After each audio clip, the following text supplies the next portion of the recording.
Good morning, dearest ones. How are you? I hope you know how wonderful you are.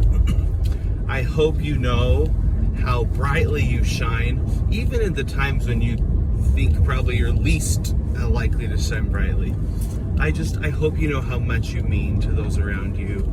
I hope you know what an impact you have on the world, because you do, and I promise that you do. Please try to believe me, or at least don't actively discard that. Let it just sit in your mind, okay? This is so random, but I tell this story every year to my students, my new students, and there's a reason I do it. Middle school obviously is a time of enormous awkwardness. Very few of us who've gone through middle school are like, yeah, that was amazing, I want to go back and do it again.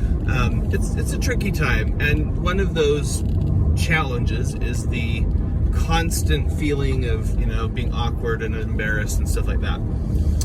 Well, so when I was in high school, it was my first play in high school.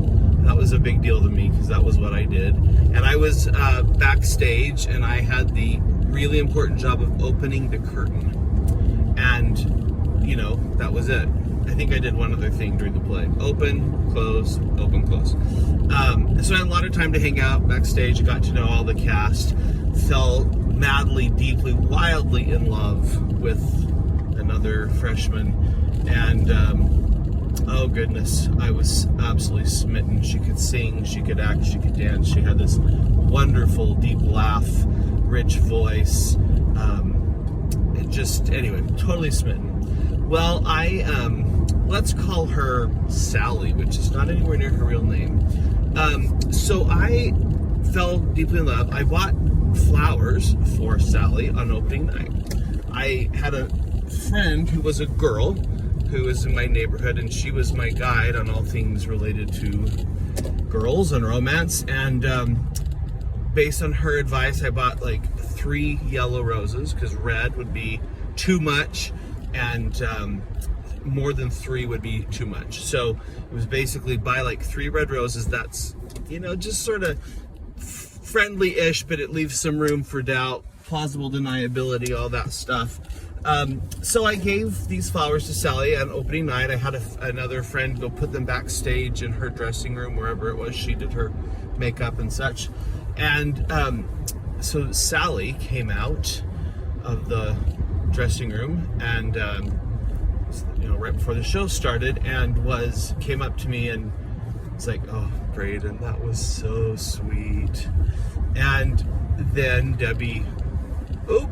Sally leaned in and gave me a kiss on my cheek, which, to a pretty innocent freshman boy, it was a big deal back in the 80s.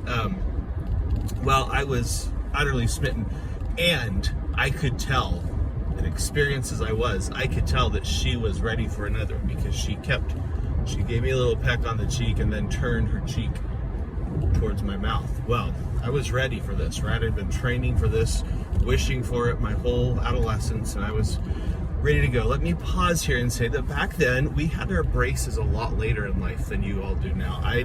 It was pretty normal to get yours in high school, and if you were lucky, they were off, by the end of junior year, so that over the summer you could get your senior picture without your braces on. That was how it was done back then. The other thing I should probably tell you is that part of Sally's costume was a big hoop earring with intricate metal scroll work inside of the hoop. It's kind of hard to describe. It was really quite lovely.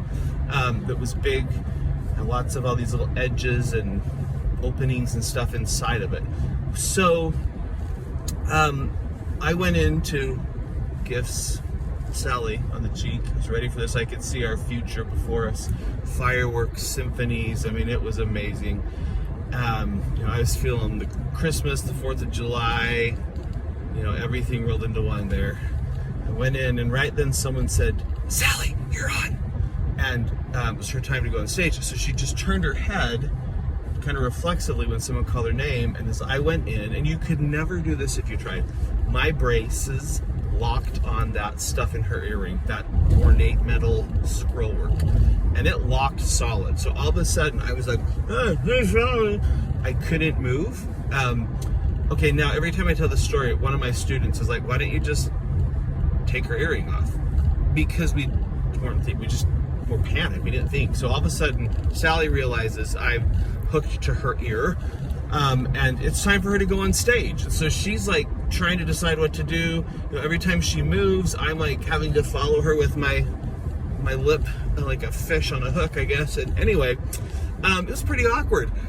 We were getting panicked. And everything around me is a blur, but I remember this. I mean, it was such a moment of adrenaline and utter panic. Was she going to go on stage and I just have to follow, stay on her earring, and everyone would know that I was trying to kiss her? And that thought just mortified me. Waves of shame just washed over me. So somehow I remember, I mean, people were around us. I remember someone saying, get a screwdriver, get pliers, I don't know, hacksaw. People were trying to help us. Somehow I got off. I think maybe someone pushed their hand in and worked it out. Anyway, I don't remember the details. Anyway, I was mortified. I was embarrassed. Debbie would never speak to me again, I'm sure. You know, she ran on to do her number. I was embarrassed. Everyone would know this would be the end of any social status, however small I had. I would be mocked and ridiculed. Always be known as the kid who tried to kiss Sally and got hooked on her earring. Do you know what? No one's ever said anything about that to me. I don't remember. Probably someone did. I'm sure people did. But it wasn't a big deal. It was a small enough deal that I don't remember that. Here's where I'm going with all this, besides the fact that I was an awkward teenager. A lot of times we feel like when something happens to us, we feel in the spotlight, we feel shame, we're embarrassed, we're sure our life is over, we're sure that everyone will see us as an idiot and, you know, a dork, and that we'll never be the same again. And you know what? In my experience, that just really isn't true. So if you are awkward, if you embarrass yourself, welcome to the human race. You're just about normal.